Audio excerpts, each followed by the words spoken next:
Hey guys, as always, thanks for subscribing. I really appreciate the help and support that you guys are giving me. Here is a video that is going to show you how to import the custom shapes and swatches for your color palettes that I've got available to download in this post so that you can start using them in Photoshop.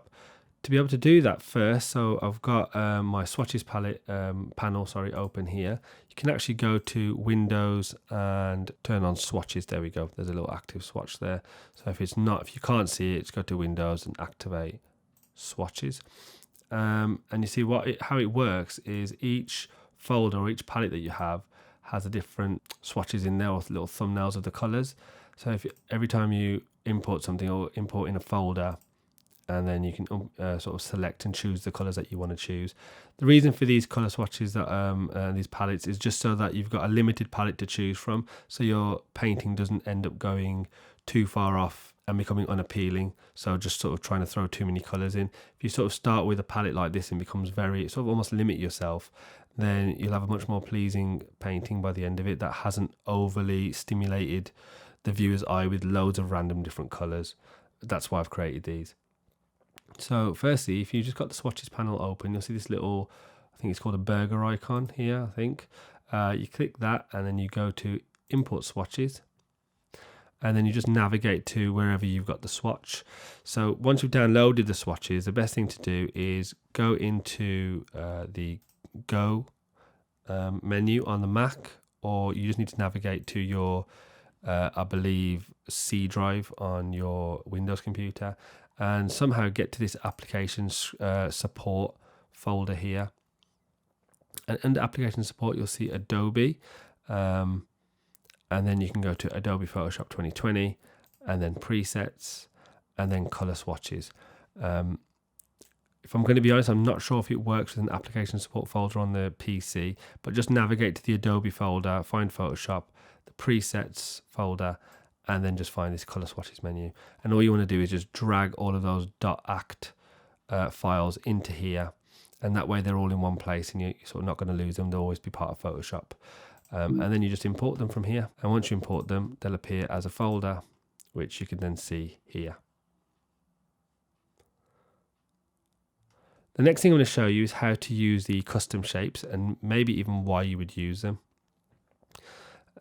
First thing you need to do is go to your shapes menu here and go to custom shape tool, and then click the drop down, and if you click this little thing here, this little gear icon, you should be able to go to import shapes, and that'll probably take you to your presets folder again, where there's a custom shapes menu. You can see here's my custom shapes. I've got it named Curious Atom here, but you'll have it called retromani.csh, which is custom shapes. So you click that and you'll say open, and that'll import a folder here full of custom shapes. And all you really do with those is you can sort of plonk them onto your image, and it can sometimes help with a bit of detail that you might want to add, which is not coming through in the basic painting. So if I just go, for instance, here and I add this custom shape as an example, what I'll do is I'll just smack that on there, and you see it's actually sort of drawn a shape on there for me. Now, if I just go to my shape menu here, I've got a stroke on there. I don't really want a stroke on there, so I'm going to take the stroke off. But it's giving it a color.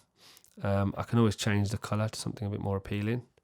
So using my palette, maybe change it to this sort of pinkish color here, purplish color there.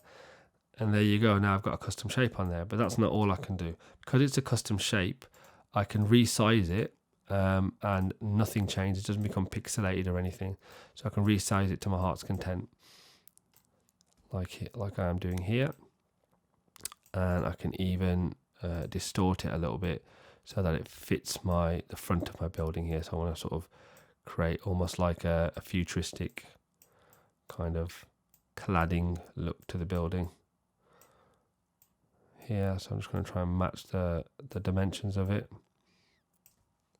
Press enter, and then you see if I just click off there, you can see that's now been added. And what I can do is just use some blending mode, so just blend it in a little bit better. So maybe try overlay. So you can see it's got that sort of look to it now. What I can also do, in fact, is add a mask. If I take overlay off and put it back to normal, add a mask, and then just press Command and I or Control and I on a PC. And then using my brush tool, I can actually just brush, just increase the size of the brush here a little bit. I can just brush parts of this shape back in so it's not sort of overwhelming. So there's a tiny bit of detail there. And I could actually just duplicate that by pressing Command J and put it onto this building as well if I wanted to. So there we've got a bit more detail in there than normally I would have. So if I get rid of them, you'll see it's a bit plain, but that's now added a little bit more detail. If I wanted to, I could just keep building that up. So I can go to custom shapes again and add, let's pick another shape. Let's try something a bit broader, something like this. You can see we've got this sort of windows here. So again, cladding in that sense. And I can maybe just put it on the front of here, use the distort on here.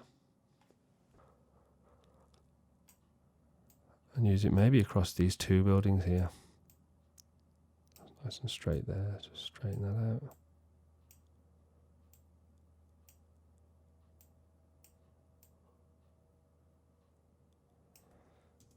Leave that there. And again, experiment with the blending mode if I wanted to. So I've just done that to soft light, and you can see it's added something to it, but maybe if we leave it on normal, add a mask to it, make the mask disappear, and then maybe just paint areas of that mask back in. So that's added a bit more, as you can see, a bit more detail without it looking a bit overwhelming and unpainterly. And I can even, if I want to, I can just select the shape here, go into my shape menu, change the fill, select this, and then I can just mess around with the colour if I want to. So maybe change it to a blue colour if I wanted to.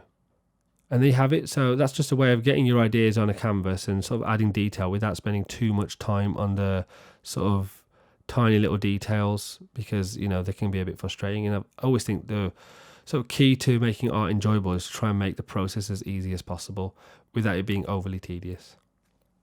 Okay, I hope you found that useful. If you enjoy using those custom shapes, please let me know. If you find other uses for them, and if you've got any really good examples, please share them with me. I'd love to see. Okay, thanks again, guys, and I'll catch you on the next one.